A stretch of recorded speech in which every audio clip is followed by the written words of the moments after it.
How to approach astral traveling and dreams. Hello, thank you for being here with me once more. I hope you are very well today. I am Marie, the original, the real one, and the only one. Welcome to my channel. This information can be seen as science fiction, or as the viewer sees best, and I post it for entertainment purposes only. Still, I take my information very seriously, and for whoever has eyes to see. I am writing this on the morning of July 27th, 2025. I know many of you would like me to give you some techniques for astral travel, but before anything else, you should ask yourself why you want to astral travel, and to what purpose. The problem with any technique for astral traveling is that what works well for one person usually does not for another, making it a highly personal activity where each individual should research the techniques and place a lot of time and effort into researching and trying out each one of them until the ones that work best for him or her are found. An example of this is when we can find many people who may tell you not to try astral traveling when you are tired, as you will simply fall asleep, while others may contradict this, stating that when physically exhausted, your body will easily enter into a deep relaxation state, like when you sleep, but your mind remains active, and that is when you start to astral travel. On the other hand, I have found some things in common among all, as most say that it is best to lie down on your back with your arms and legs extended, and your palms facing up, being that what is important is that no body part is touching another. I go a little farther with this, as it is easier for me when I lie down on my back but with both legs resting on something as so they are much higher than my torso, almost, or as if I were sitting on a chair whose back is against the floor, as if I had fallen backwards while sitting on it. I know many of you would like me to give you some techniques, but I don't have any. That is why I said that you must research what works best for you. The reason why I don't have any is because of a socio-cultural difference with how these sorts of things are seen on Earth compared to Taygeta. It is the same case with telepathy. It's not like you do not have it, we all do, and it has not been edited out of your genes by an intelligent iguana as some manipulative old tablets may suggest. If you feel like you do not have telepathy or the ability to astral travel because you have been trained to see those things as fantasy, science fiction, and a scientific impossibility, so you lost the ability to do so, but the problem is mental, ideas working deep within humankind's unconscious, but it is there, and I bet most of you have already experienced some telepathy or astral travel event that simply jumped out of nowhere to become present as a real experience when you least expected it. It is there, you are just out of practice.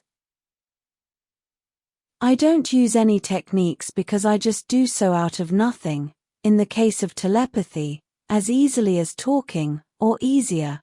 But no matter how hard I may transmit, no message will reach another if there is no receptor.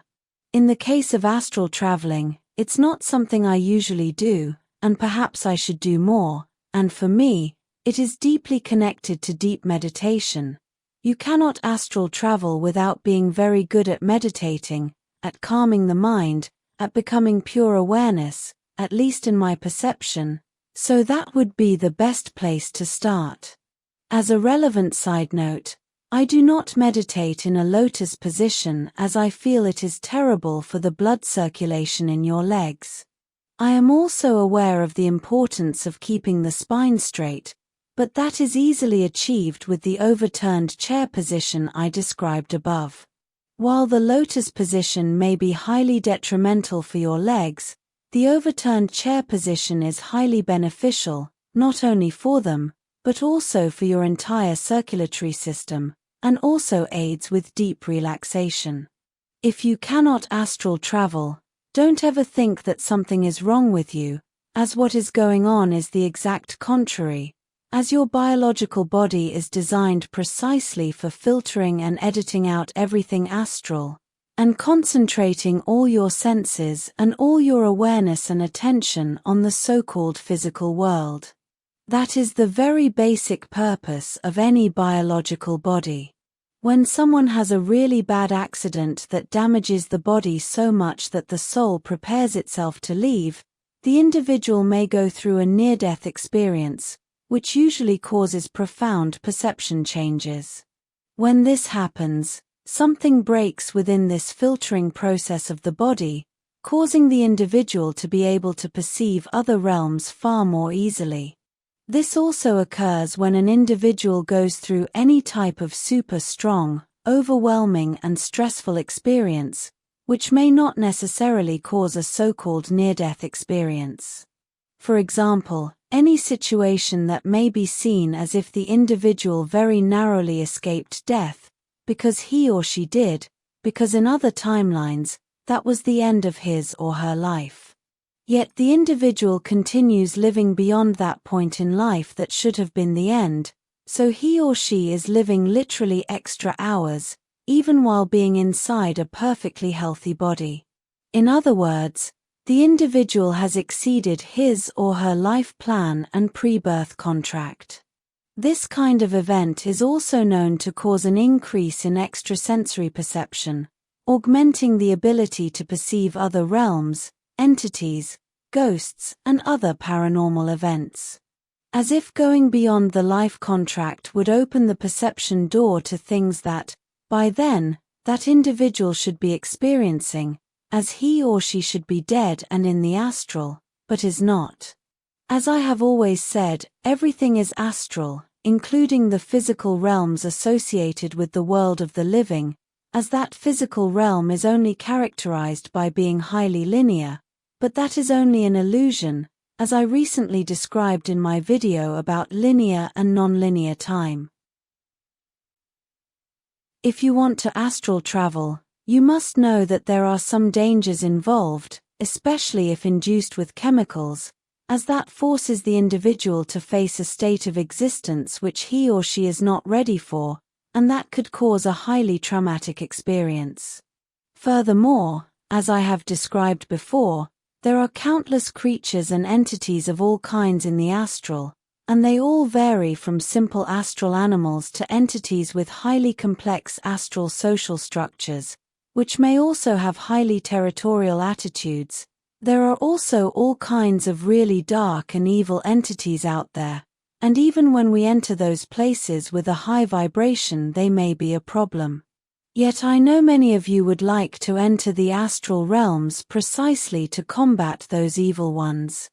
But many of you already do so while your essence, your soul, is protected by your biological body, simply by living a high vibration life, and also when you astral travel at night, as dreams are also more astral. You do not remember all of them, and there may be a reason for that. Now, a word about the oniric worlds. Everything is astral, as I've said many times, but there are levels and subdivisions there as well, which are based on ideas and awareness perception limits. I am not contradicting myself when I say everything is oneness. What I mean is that although the dream world is also astral, for most people, it is somewhat contained within some perceptual limits which restrict where someone can go when in the astral, but this varies from individual to individual. Everything that exists, every realm, is just a mirror of the consciousness awareness of each individual, and the oniric astral world is just the same. This means that what an individual dreams is indeed a direct reflection of his or her unconscious.